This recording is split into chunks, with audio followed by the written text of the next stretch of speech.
Hi, this is Winton Churchill with the Barefoot Consultants, and I'd like to welcome all our Atlanta-bound folks on the call. This is our second webinar call for preparation for the Atlanta sessions that are coming up next weekend, a week from Friday, or a week from today. We'll be starting in earnest Saturday and Sunday, and we're going to have our Friday night session. We're going to talk a little bit about that today, and I'm joined with Carrie Van Ice on the line. Hi, Carrie. How are you doing today?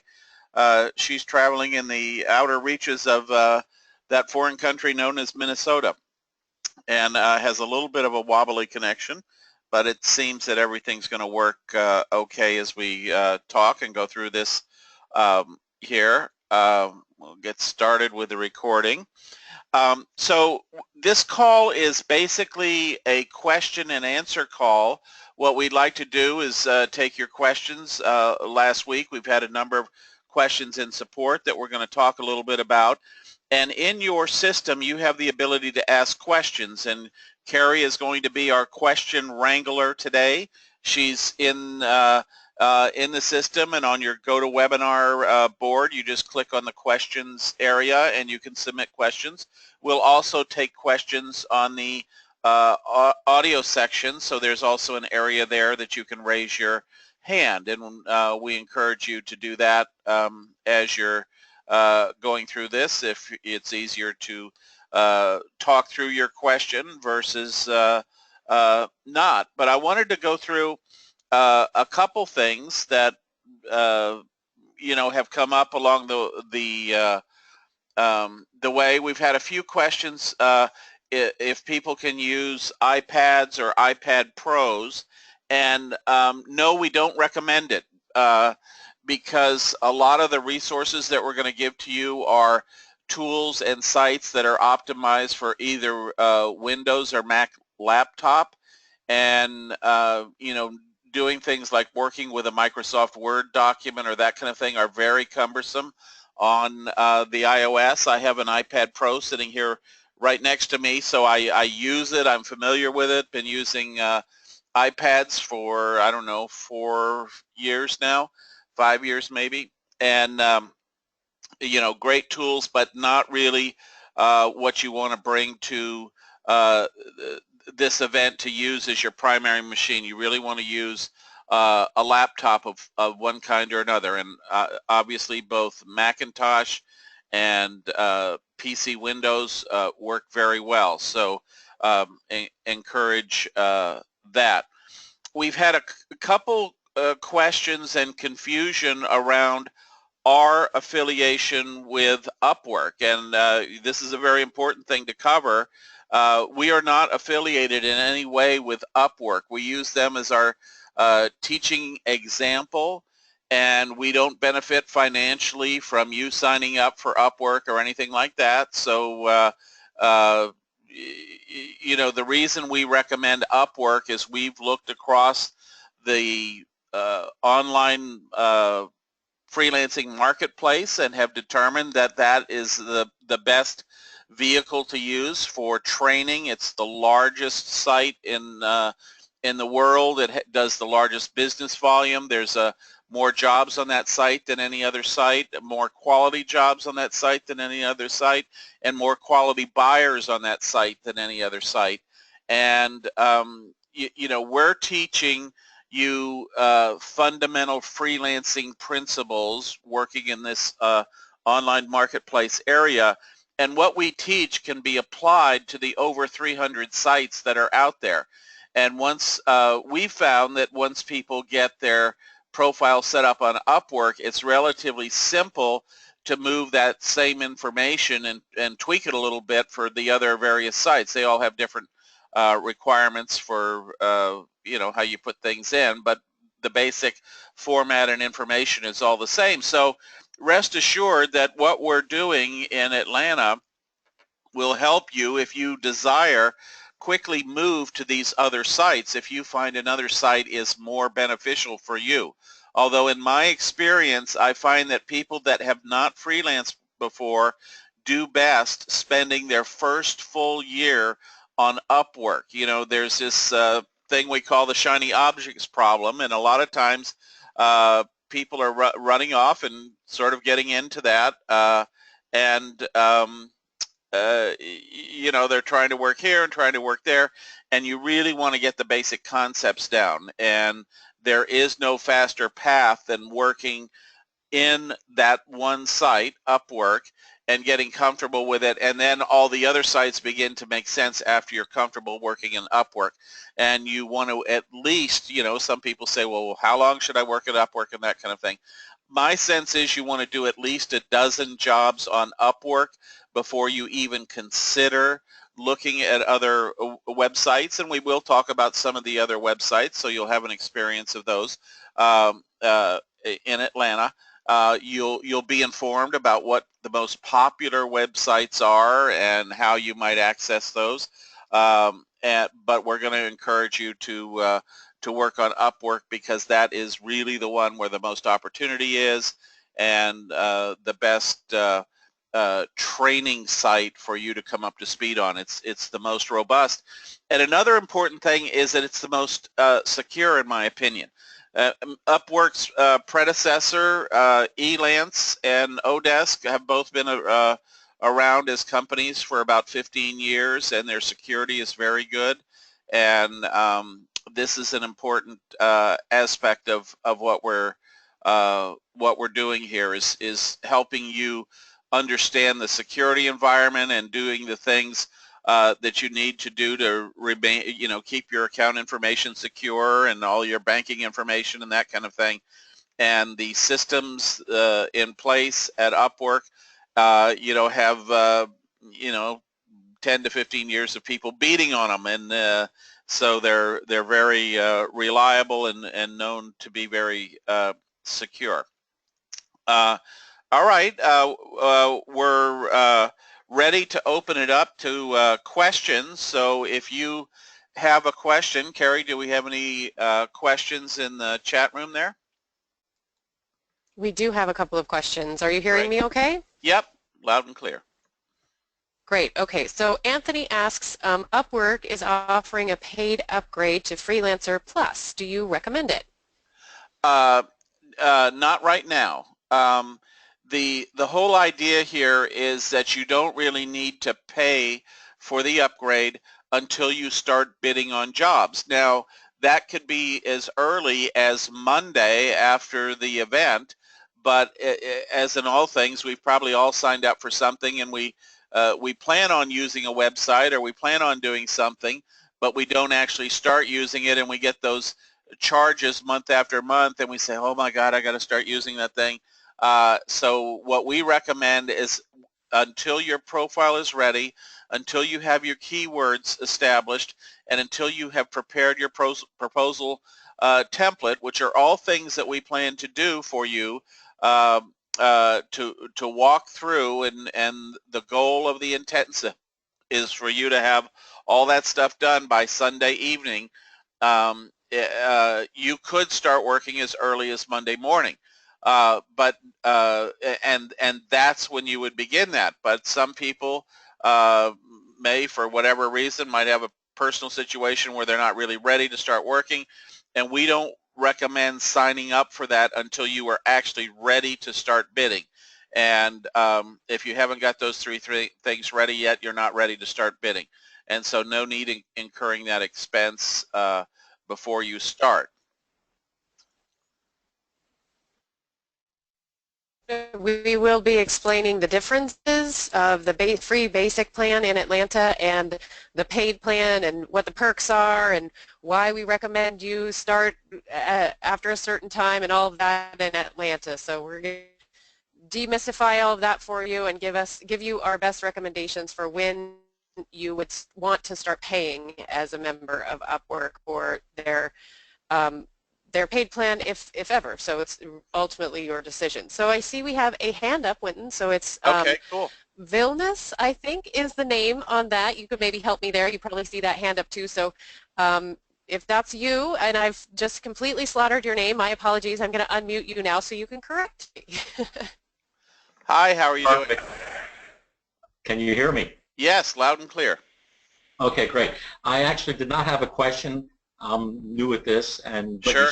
said me perfectly. Okay, all right. Very I don't good. know how I got my hand up. Great, Okay, thanks. Well, I'm going to put your hand back down. okay. It Thank can you. happen. Sometimes it seems that people's hand get raised by static on the line or something, so no worries with that. And I do Okay, see, we have more uh-huh. Go. questions in the chat. Is that okay? Yeah, sure. Okay, so Carol asks, my laptop is a Windows 7 with Microsoft Office. Is that okay, or does it need to be Windows 10?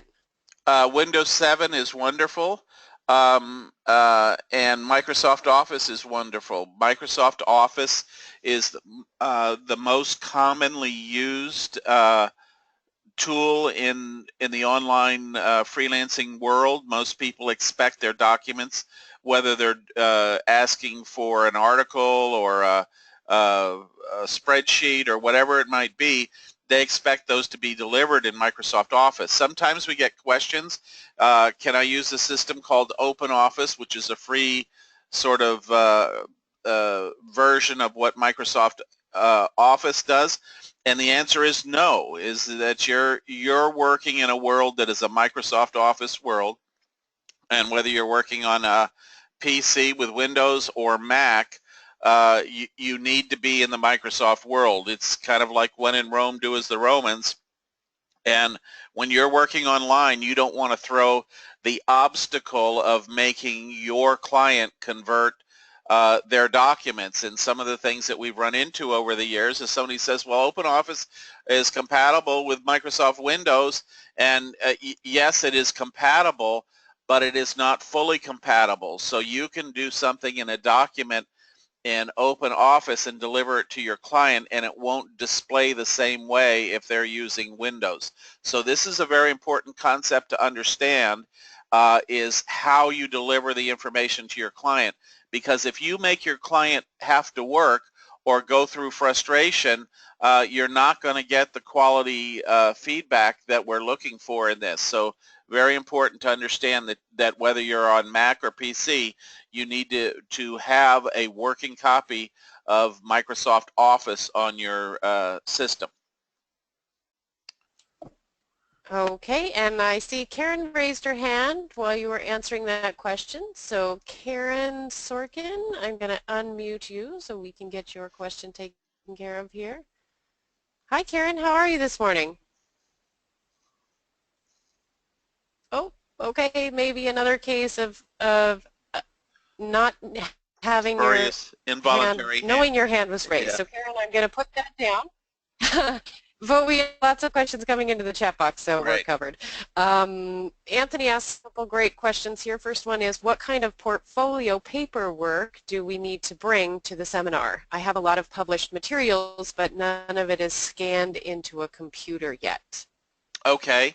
At the Atlanta conference, it's not going to do us much good if you bring paper, because we can't really get paper into your portfolio.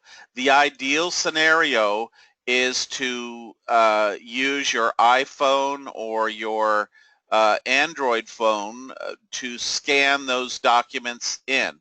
And remember, we're only looking for one or two pages. If somebody comes to the event and they bring paper documents, we can make suggestions, and it helps us, our coaches, be able to review those. But we won't, you're not able to upload those in real time at the conference. So you need to uh, if you can, bring those as scanned documents, and maybe have them on a USB card or on a folder on your desktop so they're easy to find when you're there. For portfolio items, and we go into lots of detail about the portfolio because it's a very important aspect of what you do. But let's say you've written a technical manual or an instruction manual that might be 50 pages. It's very important to have the two best pages of that manual rather than all 50, because we want to show people the sample of your writing style. We don't want to create an hour-long task of having to read a 50-page manual in order to evaluate whether you're suitable for the job or not. And we'll talk more about the mindset of the buyer as we go through this. The portfolio is one area that you only really need one item to put in your portfolio to start. We're going to talk about how to build your portfolio over time, and it is not uncommon that some people will come to this and they will leave on Saturday night, and they will know that when they get home they have to scan this document or that document in order to get it into their portfolio. So just know that, I mean, it's if you bring 10 documents that you want to put in your portfolio in paper form, the coaches will look through those and suggest that this one and that one might be good. They might suggest ways to do it. Sometimes people have a copy of an article that they wrote, and it makes sense to take that article and have it typed in again and turn that into a PDF document. They're looking for a sample of your writing style. They're not really looking for verification that it was published or something like that. So, I was talking to a woman recently that ran a newsletter for about 10 years, but that was 10 years ago, and so she had printed examples of that, and that's what we decided to do in her case, is take 2 of her best articles out of the newsletter and just have those retyped into a Microsoft Word format and set up. Other people, I've recommended that they just get a good clean scan of that article and put that in as a PDF. So both ways work, and our coaches will be able to help you fine-tune that strategy when you get there. Great. Okay, we have a lot more questions, so Great. We'll get to it. Ray says, what about tests in the Upwork site? Do you recommend completing tests before bidding on work? We recommend completing one test before you bid on work, but we have a whole section on the test and which ones to take and why you should do some and not others, and you will be fully versed in the testing process on this. The testing is not necessary to start working on Upwork. It does improve your odds, and taking the test is, in certain areas, is things that people did on their breaks last time or did on Saturday evening after we've talked about it. So it's a pretty simple, straightforward thing to do, and you will benefit quite a bit from the advice you were giving. For example, if you want to do proofreading on Upwork, we recommend that you not take the proofreading test. It's a very difficult test, and it's based on the Associated Press Style Guide, and unless you've been working in a newsroom or a newspaper, you probably don't understand proofreading to that level. The good news is that 98% of all proofreading on these systems, it doesn't require that level of proficiency in understanding the style guide and proofreading. So we have a couple other tests that we're going to recommend that you can take that are much simpler, and you're much more likely to get a very high score on those. Okay, great. Matthew has a good question. It says, does my work history have to be completed in order to submit my profile? And there's, and I just point out the differentiation between Sure. work history on Upwork is one section of your profile, and employment history is another section of your profile. Employment history is kind of like your resume, what we would think of as your resume, where you give information about your past employment that you've done in the real world, in the brick and mortar world, let's say, and then your work history is actually reflected of work you've done on the system, on Upwork. And if you were part of the Elance and Odesk days, you might have some work that migrates over with you from that. So work history is about your freelance work history. Employment history is about your brick and mortar history that you're going to put in, that they of course know nothing about. So either way though, you don't have to have either one of these sections done in order to submit your profile for review and acceptance. Excellent. Yes. So hopefully that's got that question answered. So I'm going to go on to the next one. If not, please just send those follow-up questions right into the box there.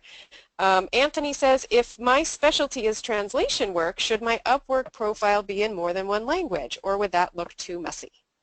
It looks kind of messy if it's in two languages. If you are working exclusively with buyers, like somebody that you're translating Portuguese to English, so your market really is Portuguese people that speak Portuguese. It can be an advantage to put your profile in Portuguese. And the thing to know is that Upwork is a global system. So as you're looking through there, you'll see profiles in French and profiles in various other languages, Spanish and that kind of thing. And that's something we'll go into more detail on at the event. Generally, we recommend you start out working in English because a lot of people around the world also work in English. They're functional in it, but this is one of the reasons that we really encourage, and we'll have more on this at the event, that your profile be in a very conversational tone. One of the mistakes people make is they come up with a very academic profile, and what you want to realize is that buyers may be reading this that don't have full command of the English language, and the simpler it is in that case, the more readable, the better that is for you. Okay, great, thanks. Pamela has one. So if I did not receive an email saying my profile was accepted, but I did receive an email telling me that if I completed my profile, my results would be better. Because of this, I assume that everything is fine. Is this true? Yes, Pamela, I'm pretty sure that means that they have approved your profile, or they wouldn't be asking you to go in and put in more, which is our entire aim in Atlanta. So I think you're set. You can just hold off on doing any more, and we'll get you all filled out in Atlanta on that profile. Chris has a question. If we're not staying at the Hilton, will we be able to get internet access to the workshop? And yes, everybody in the workshop will have internet access. We've actually, we did this last year. The internet worked great. We're paying $1,000 a day to get specialized internet and have people on staff to make sure that's working properly. That's one of the reasons we want you to be there on Friday evening, is so that before we start on Saturday morning, we can make sure you're hooked up properly to the internet, that you're able to log in, and we troubleshoot any problems you have on Friday evening. Beginning about 3 o'clock, we'll have people available to help you with that up through about 9 o'clock in the evening. So we'll have about a 6-hour block there where we're helping everybody, get going, get hooked up. And we want to make sure that that happens, because we want you to be ready to go on Saturday morning and don't want to have to spend any time troubleshooting computer problems or that sort of thing. Okay, Nancy has a question about what you should wear. What kind of attire is appropriate for the workshop? And yes, last week we mentioned business casual for the photograph. If you're planning on having the professional photographer take a headshot of you that you can use for your freelance profile, either on Upwork or another site, then you do want to look smart for that, as the English would say. And but otherwise, there's no real dress code for the workshop. I would say, though, bring a layer. Sometimes it can be a little cool in the rooms in some of these conference centers. They tend to keep the air conditioning going. So if you're somebody who does not like that, then please bring a sweater or a little jacket or something that you could put on should you need it. But other than that, we don't really have any sort of dress code. Just be sure and look smart for your picture, that's all. Yes, so and Kate has a good question here. It says, I would also say that the photograph obviously is your head and shoulders, and so if you want to wear more comfortable trousers or sneakers or something like that, that's fine. We want you to be comfortable and focused and not feel like you're have to be dressed up. But obviously for the photograph, you want to wear a shirt, a top of one kind or another, and be ready for that photograph. And I will say that a number of people that already had photographs got new photographs at this event, and were very pleased with how much better it was than the one they had. So even if you already have a photograph that you're happy with, I would suggest taking advantage. It's free of charge, and the photographer will make a photo of you, and then you can decide whether you want to use that one or the other one. But we had a lot of people that already had photos that switched to the one the photographer made because it was better than what they had before. Okay, so Kate has a good question. What do you recommend for portfolio submissions for people who are looking for projects that don't result in written materials, such as data entry or phone work? We're going to go into that at the event. Typically, we don't recommend doing data entry work, and this is, kind of some of the stuff that you want to know going into this. Is most of the data entry work is done by freelancers in the Philippines, and it's very low-paying work. So unless it's very specialized, the one case that I know of, we had a woman that was an expert in entering insurance policy information for various insurance companies, and she was able to command higher fees because she had this expertise and training from each of those companies. But generally, data entry work is not good work to do. Some of the ideas of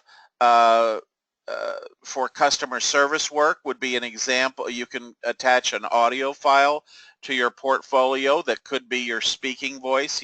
People want to hear your speaking voice, and if you're working for a U.S. or Canadian company or Australian company or UK company, they want to hear that your English is, you're proficient, a native English speaker typically.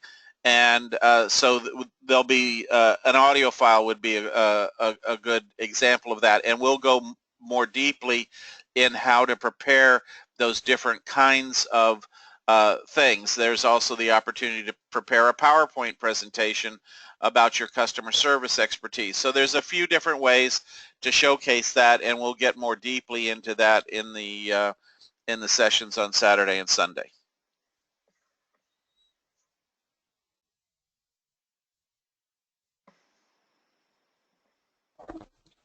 Here's another question about your profile. They ask, do we need to complete and submit our profiles before the seminar or wait until we finalize it at the event? So, yeah, we would like you to put together what we would consider at this point kind of a shell profile, which is something we did last week. Is we covered the very minimum that you would need to do to submit your profile for review and acceptance on Upwork. So if you were not able to watch last week's webinar, you should have received a few emails with a link to that. And so just follow the directions. We also did a YouTube video. It's just a little over 10 minutes long, so it doesn't take you much time at all to just fill out the very basic minimum and have that completed, submitted, and accepted before you get to Atlanta. And somebody else asked a question about not having received confirmation, and if you received an email that said, complete your profile today, that means you were accepted and you're good to go. Asks another question here about the portfolio, so lots of good questions about portfolio, Winton. Good. She says, what do you do if you don't have any documents for your portfolio?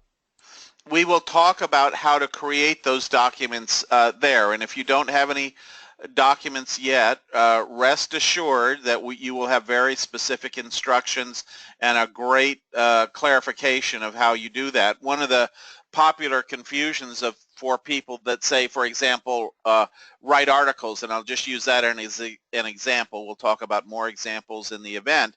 But if you have written, have never been published or written an article for publication, we will suggest that you write an article on a topic that you're interested in.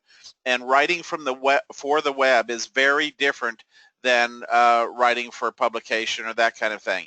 And we're going to give you some tools that will help you do that at the event. So, you know, and we'll be able to go deeper on that. But working as a writer on these systems, it's not necessary that you be published. It's only necessary that your buyer can see a legitimate sample of your writing, and we'll talk more about that. But and it's just a sample. It's just 1 or 2 pages. So most anybody after the event and after they've had our instructions on that can do that. But I will say that we've had people with nothing in their portfolio that get jobs. So the portfolio items are not absolutely necessary to get jobs, but we will go into that because it really increases your probability of getting a job. And if you don't understand or don't think you have anything to put in your portfolio, that's what we cover, exactly how to do that and the various kind of things that you can put in there next Saturday and Sunday. Okay, great. This is kind of a follow-up to that, different querent, let's say. But Carol says that she's mostly worked in editing and proofreading, so but she's just unable to know how to bring samples for that. So we're going to go over that, and you don't necessarily have to have a sample there with you, but we're going to show you, obviously, as Winton said, talk a lot about the types of samples, what they would look like, lengths of them, how you upload them. So for those of you who have questions or aren't quite sure, we're going to fill in all those blanks in Atlanta, and when you go home, you'll know exactly what samples will work for you, and you'll also be aware of the file types that are accepted and how to do the mechanics of uploading those. So if you have more questions about that, you can send those into support@barefootconsultants.com, and just know we're going to cover that in depth in Atlanta. So I'm going to go on to the next question here. Have not yet been able to complete my profile due to numerous advisory emails, on my iPhone as well as my MacBook system has been down, experiencing updates. So this is, I think, Karen, what you're saying is your devices, the things that you've been working with, you've been updating them, and it's been kind of inhibiting you from getting your Upwork profile up. So, and I know for those of you who've been trying over the last couple of days, Upwork also did an update, and they were down for a while. So you still have a whole week to get this done, so please just go back in. If the system is not working for you, if you can find another 5 minutes or 15 minutes in the next week to go back and try that again, that's the best thing possible. But we will have our coaches there next weekend to be able to help if something's gone terribly wrong and you haven't been able to absolutely complete your profile on time. So Howard has a good question. Oh, this is about our online research manual. So he said he bought our Beginner's Guide to Profitable Online Research but hasn't had time to go through it. Is there some overlap with what we'll do over the weekend? And there's a little bit of overlap. Certainly you'll have your profile all up and running on Upwork, which is a small part of that program, and then you can jump from there. So you'll be able to jump in knowing you have a fully functioning profile and put to work for you all of the knowledge and expertise you're going to gain from that program, specifically on how to do online research. So here's a question for you, Winton. Does Upwork allow me to have more than one profile because I do very different kinds of work? Technically, no.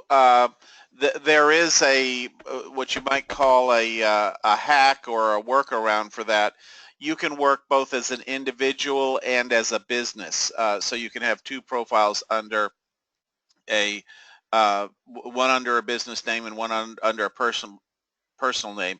However, we recommend that until you get at least a dozen jobs done, that you work strictly under your personal name, and because people go on to Upwork to find freelancers they can do business with. They don't want to do business with a company. The concern on the part of the buyer, if you're on there as ABC Incorporated, they don't know whether they're getting the best person at ABC or the worst person at ABC to do their job. They want a relationship with a person, not a company. And so while we've helped many people wind up with in essence two profiles, one as a business and one as an individual, the idea is that you don't really want to do that getting started. So then the question becomes, okay, which of my skills do I feature? And the answer is, for the first dozen jobs, is you want to feature the skills that you're best at and you would most like to work in as you're getting started. And for many people, for example, if somebody has never really been paid to work as a writer before, but they are a good writer, they've worked for a corporation or a nonprofit or something, and they do writing all the time, so they got really good writing skills. They just haven't been published with those writing skills, but they're also very good at proofreading and editing. We suggest they get started with proofreading and editing and then move into the article writing over time, because proofreading and editing, we're looking for the kind of jobs that you could do in your sleep. You say, oh, that's simple, because as you're coming into the system, there's a lot to become familiar with, how the system works and that kind of thing, and you don't want to have a really complex job that stretches your expertise in terms of being able to deliver. You want to do jobs that are very simple, and that's one of the advantages of the Upwork system, is that you're able to find jobs that tap into those pretty straightforward skills. Okay, another one here. Very good question. Can we download info from a loaner laptop that we are using for the event to a new laptop when we get back home? Yes, on two counts. One, mechanically, you certainly can do that. You use a USB drive, what's called a jump drive, to transfer that. Is one way to do that. And then also, during the event, we will have a page on the web where you will be able to download links that we are, that we talk about. You'll be able to download templates and that kind of thing. So all that information will be available for participants both on the web during the event, and then after the event they'll be there available for you as well. So you can choose to do it either way. You can bring a jump drive and transfer everything over, so when you get back off your loaner, you're able to do that, or you can download it from the web when you get home. Okay, and Jennifer, I see you have your hand up. Thanks for your patience. I'm going to unmute you now and see if we can get your question live. So, oh, that didn't work. Just a second.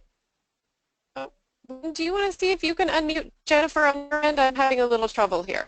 Okay, let me see here.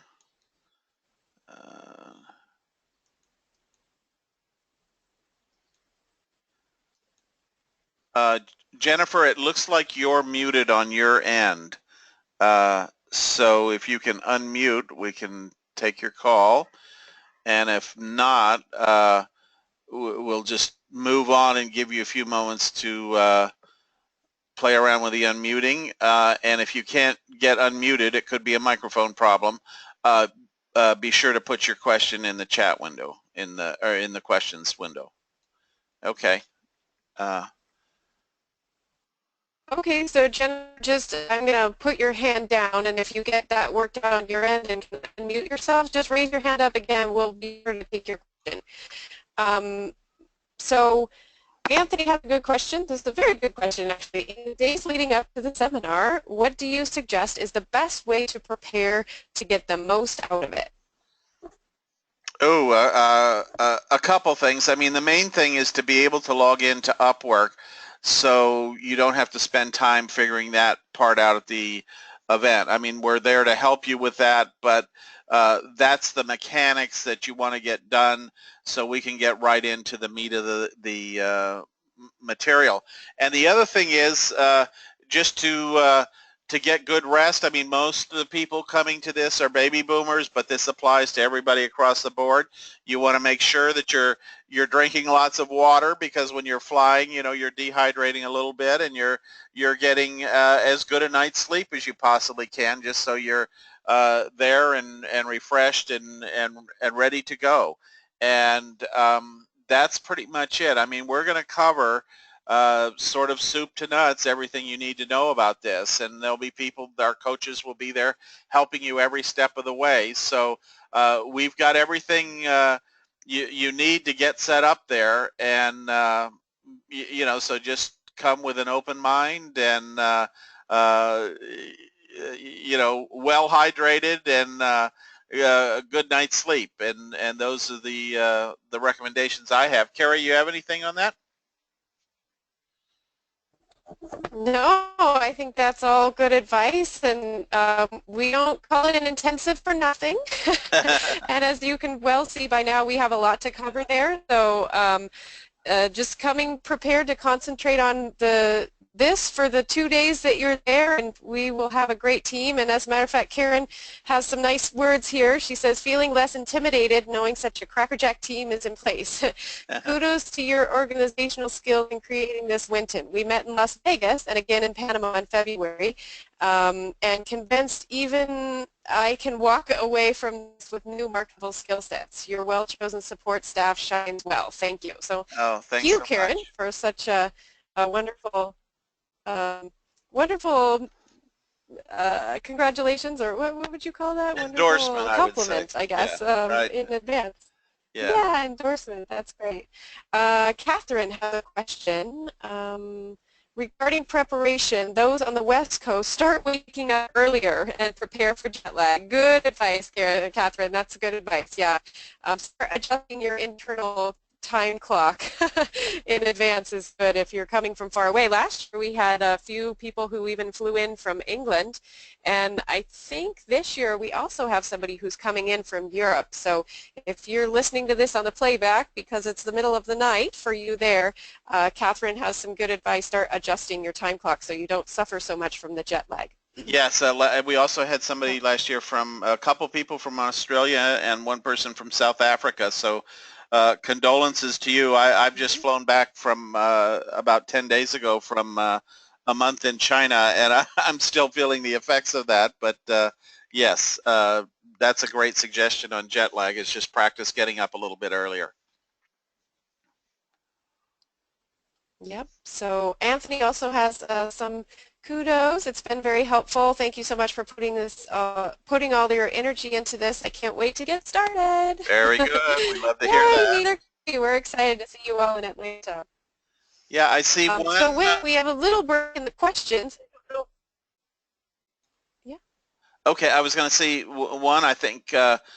Let's see, who was it? Was it Ray? Somebody had a question. I was just scanning down it, and I'm not getting back to it. But somebody was asking about their skill set. They're not really sure what their skills are.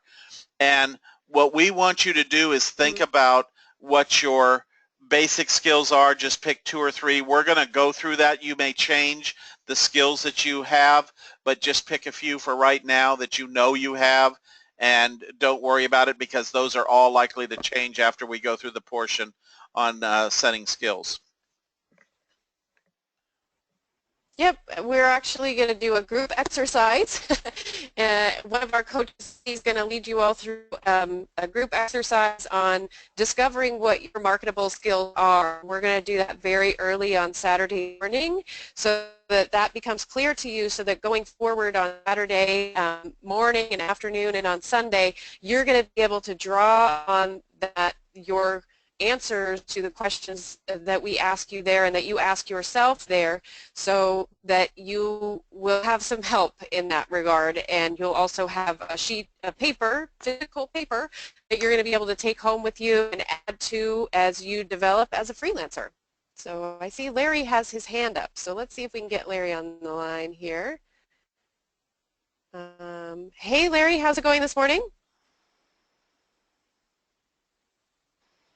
Oh, okay.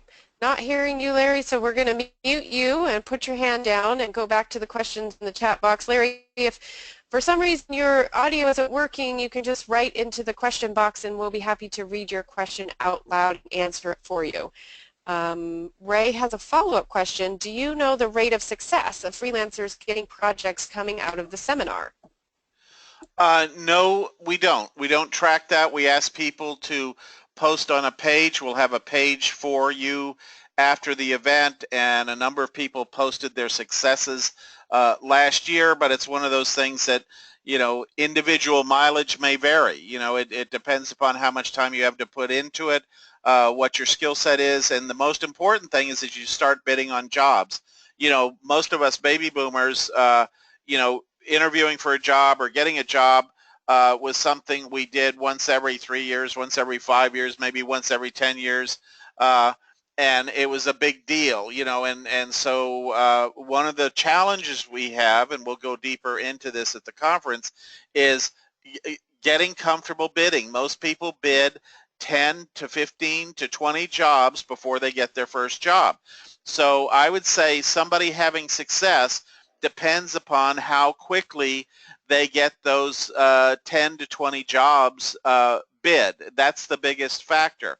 And we have, in support, not so much for the intensive, but people that buy our home study product, will say, well, I went on here and I didn't get a job. I bid 3 jobs and nothing happened. And the point is that statistically, everybody that's working now typically had to bid 10 to 20 jobs to get that first job. Because you're going through the intensive, you will have lots of great information to avoid the pitfalls that people commonly make.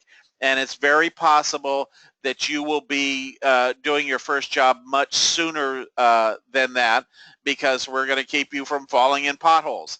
But the most important, and the other aspect of that, is that we teach you how to bid a job in when you're using the template properly and you're evaluating the job properly.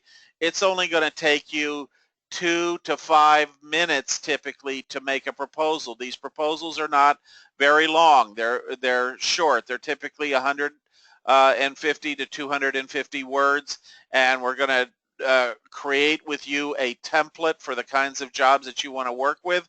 You're never going to want to cut and paste that template into a response. You're going to want to tweak it a little bit for every job, but you can tweak it maybe 20% for a job. So that's what takes you the 5 minutes or so to do, and then you can bid that job. So that's the most important factor that we see in people being successful, is people that are willing to bid a number of jobs and stay with it. And you can bid, in a half hour, once you're trained in the process, you could bid a half a dozen jobs. I mean, it's that straightforward.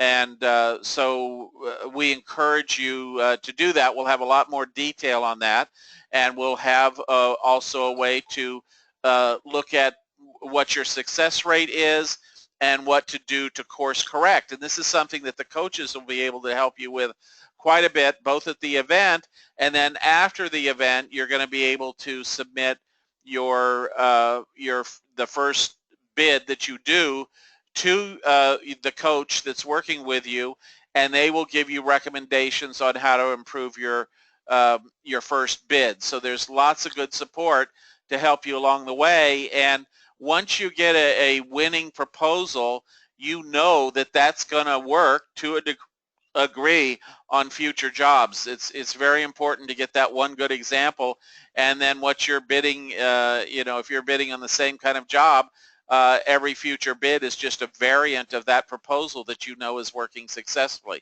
So, lots of good information coming up in the event, and the success rate is really, actual mileage may vary, but the most important thing is that when you leave that intensive, that you get on there and start bidding, and don't get nervous about, oh my God, I put one out there, did I get the job, We want you to get comfortable with putting that out there. In this world, very different than our resume interview for a job world. This is like taxis in New York. There's a new one coming along every 30 seconds. And so bidding a job and not winning it is no big deal.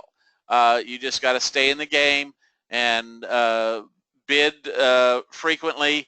And once you start building your feedback score, which is the effect of that, then your ratio of bids to jobs improves. And we'll talk more about that in the event. Yep, here's a good question. Very good question, Matthew, and a question we get a lot, and I know that in just a few minutes, Wynn's going to make this all make sense. It says, I need to see that I can actually make money online. My current day-to-day work involves working with clients one-on-one with my hands on skills which vary from one client to another. How do I translate this to some online service I can provide on Upwork? Okay, I'm presuming that Matthew might be a massage therapist, or you know, since you're talking about hands-on work and it's different for every client. If you're a massage therapist, and I'm just making a big leap, or you might be a physical therapist or something like that, you have a tremendous amount of knowledge about health, potentially about things like recovering from an injury, that sort of thing. And in the intensive, we're going to show you how to take that information and turn it into something that you can do online as a job. And this is one of the struggles we have in teaching this, and you know, have seen this over 8 years, is most people tend to think of themselves as their occupation, and versus as their component skills, their knowledge base, their education, that kind of thing. And we will go into that deeply at the intensive, and you will have an understanding of what areas you can work online. Some people write articles about health or proofread articles about health. Other people work on actually give advice over the phone. You know, this is not diagnosing somebody's condition, but it's helping them understand potentially their medical situation and getting a second opinion, or getting a different point of view on how to recover from an injury or that kind of thing.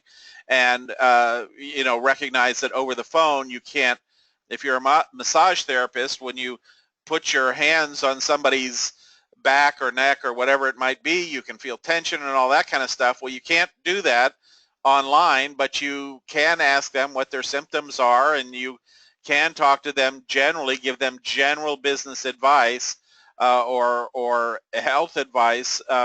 You know, one of the things that commonly comes up with medical professionals is, oh my God, I can't do this, I'll be sued. And what you need to know is that this kind of advice is being given by surgeons, massage therapists, health professionals of one kind or another online. And because of the terms of service of this system, and most popular systems now, the terms of service and the terms of which everybody agrees to do business on these things is that it's professional advice.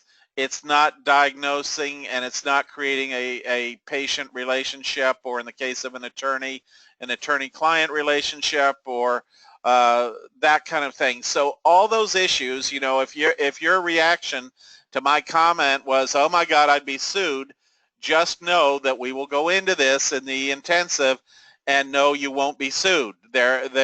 Everybody that comes into these systems agrees to terms and conditions for every single interaction on the system, and those prevent this kind of thing from happening. They're very well crafted, have been tested in courts over a couple decades really, and this is a very well understood area. But this is typically the first reaction when I talk to a doctor or a dentist or somebody like that. They said, oh my God, my liability insurance will go through the roof or whatever. And not to worry, and we'll explain more about that at the event.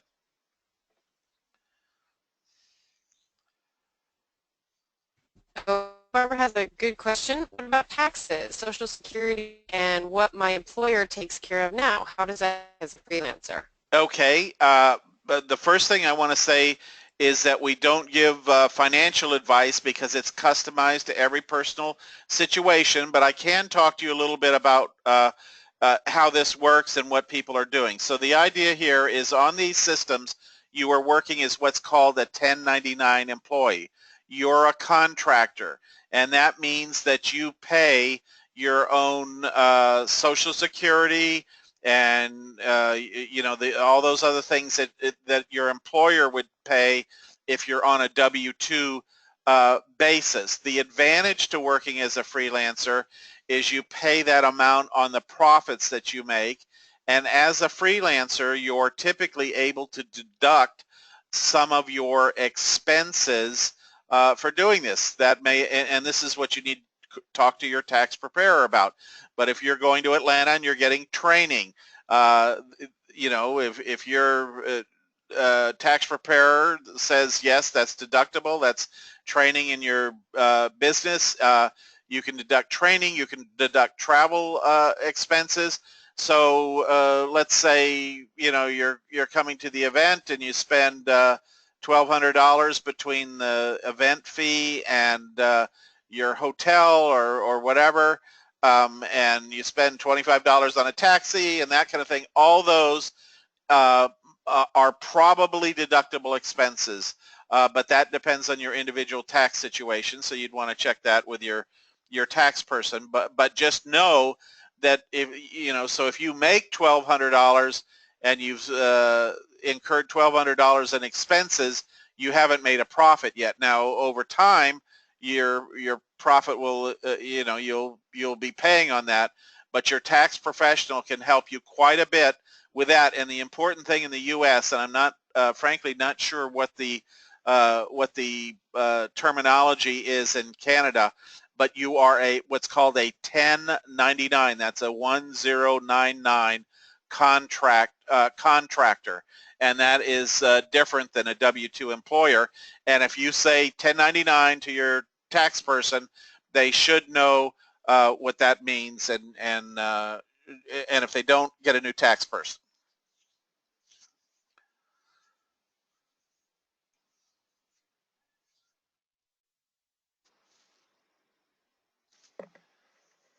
Okay, let's see.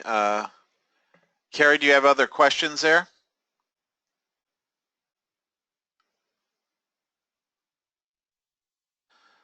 Okay, we may have lost Carrie's connection. Let me make sure that mine is still going.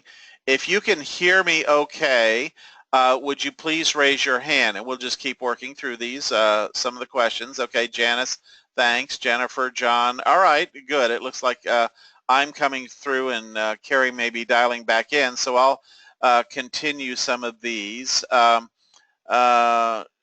Once we bid a job, how soon does it usually take before learning that we won or lost the bid? That's from Howard, and that's a good question.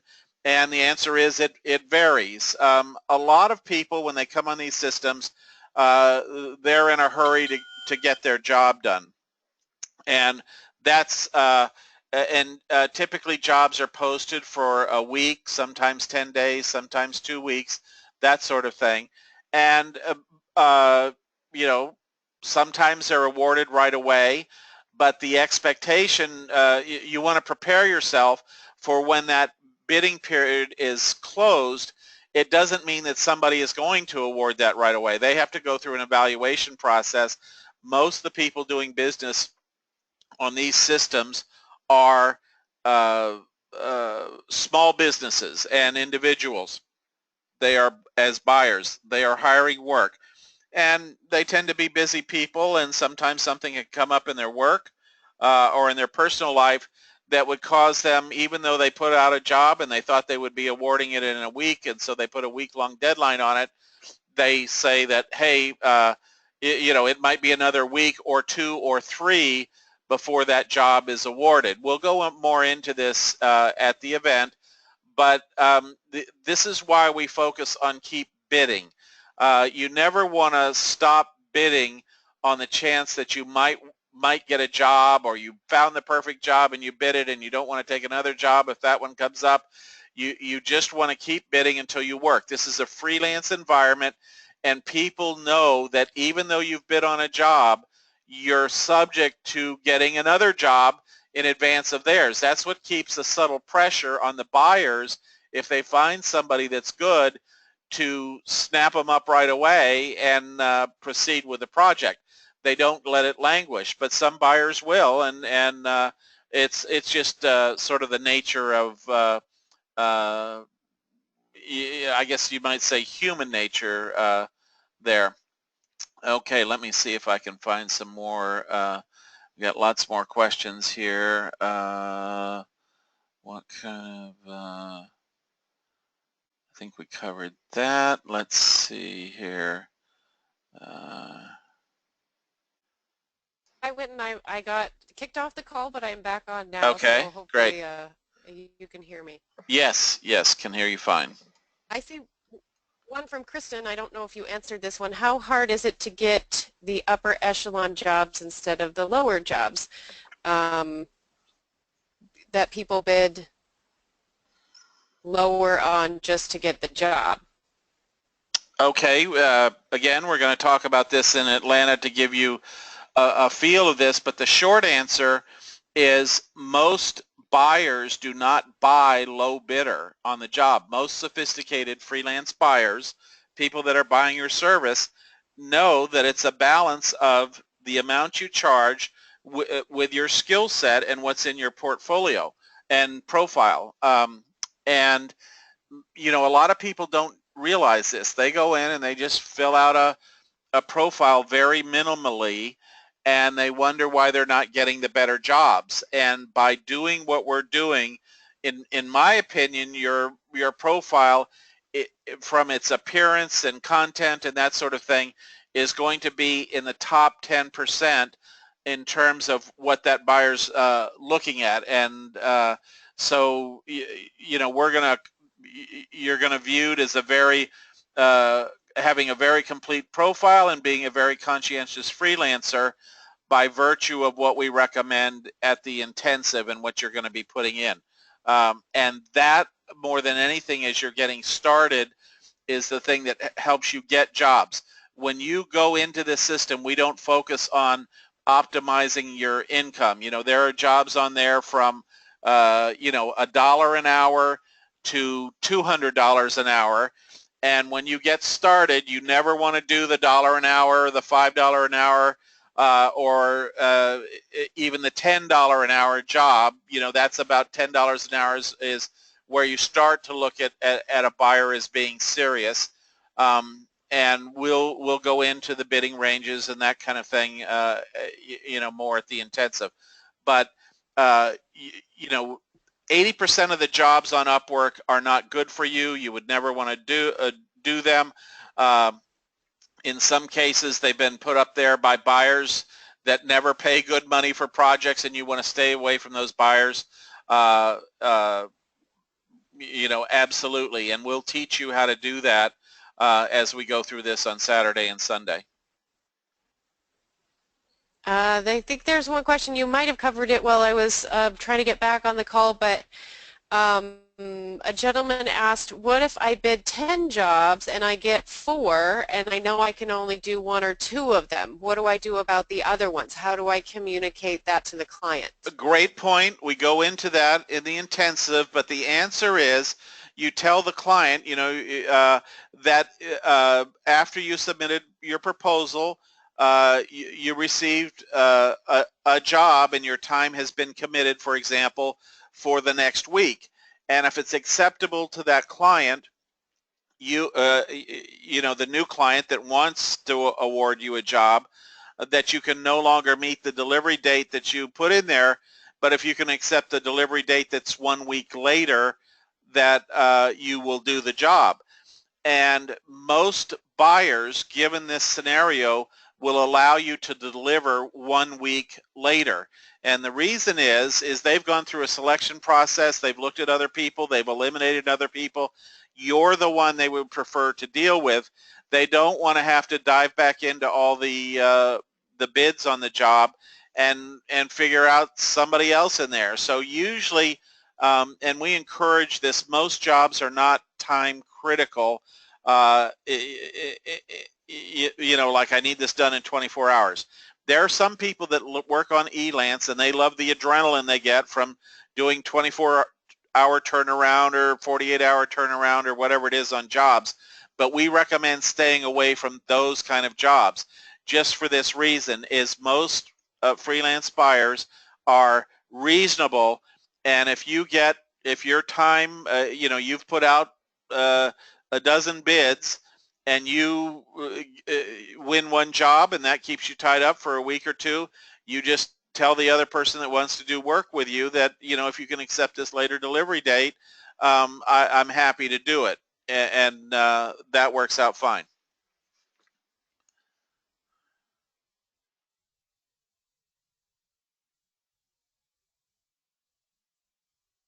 Let's see, Carrie, are you there? All right, we may have a network problem with Carrie, so I'm looking at a, okay, all right. Yeah, I think we cleared the cache on the questions there, so unless you have another last minute question you can type in there really fast, we might have answered one. Yes, I see one about people purposely low bidding to get jobs. Yes, they do, but it's not effective in the long term. We'll give you bidding strategies at this event, and we encourage you to never low bid jobs.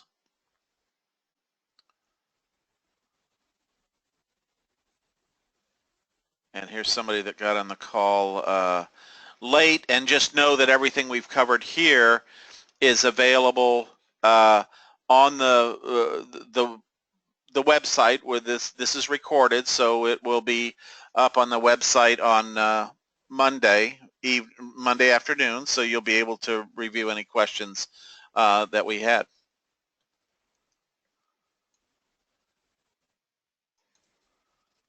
And I'm going to put our support address, email address into the chat box.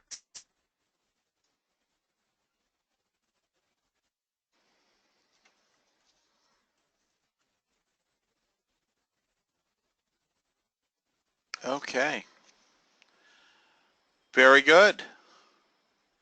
Yes, Janice, Carrie's audio is breaking up a little bit, and it sounds like her internet connection may have got a little maybe a little weak, so I'll continue here. We had Ray just sent in a question. Do you ever have to use Skype with clients? And yes, for those of you that don't know, Skype is a piece of software. It's free. You put it on your computer. It's from Microsoft, and it lets you make phone calls around the world free of charge. And yes, Skype is, if you're working internationally, if you're connecting around the world, and even a lot of freelancers, freelance buyers prefer to work on Skype because you can do things like record calls and manage your calls and see call history and that kind of thing. A lot of people use Skype, and so if you don't have that, no worries. There are people that I've worked with for years on Elance and now Upwork that I've never had a phone conversation with. So a lot, you know, that's one of the great things about these networks. A lot of times you don't have phone conversations with people. You're able to do it all online. But if your skill set is one that lends itself to having conversations with your clients, then Skype is a preferred method, and we'll talk a little bit more about that in the event. All right, that looks like pretty much it. We're going to sign off here, and obviously, as Carrie mentioned, we're, let's see, I'm just scrolling down the list to see if there's any more questions, and that looks like it. So I think we got them all. We'll be answering lots more on the at the intensive, certainly, and then know that we have 3 follow-up seminars. You know, when we created this, one of the things I know about seminars and intensives that I've ever attended that I always felt a little incomplete at the end because, you know, I might have questions a day or a week after that, and we're going to have 3 follow-up webinars like this where we'll be answering your questions. So you'll have the benefit of all the knowledge gained at the intensive. You'll be doing this, and if you have questions, you'll be able to come on the webinars, and you also will have 3 follow-up calls with your coach, and we'll explain how that works at the event. So looking forward to seeing everybody in Atlanta. I'm in Santa Barbara right now and looking forward to getting on the plane and heading that way next week, and look forward to seeing all of you in Atlanta. So any questions, send them to support@barefootconsultants.com, and we'll see you all in Atlanta next weekend. Take care. Bye-bye.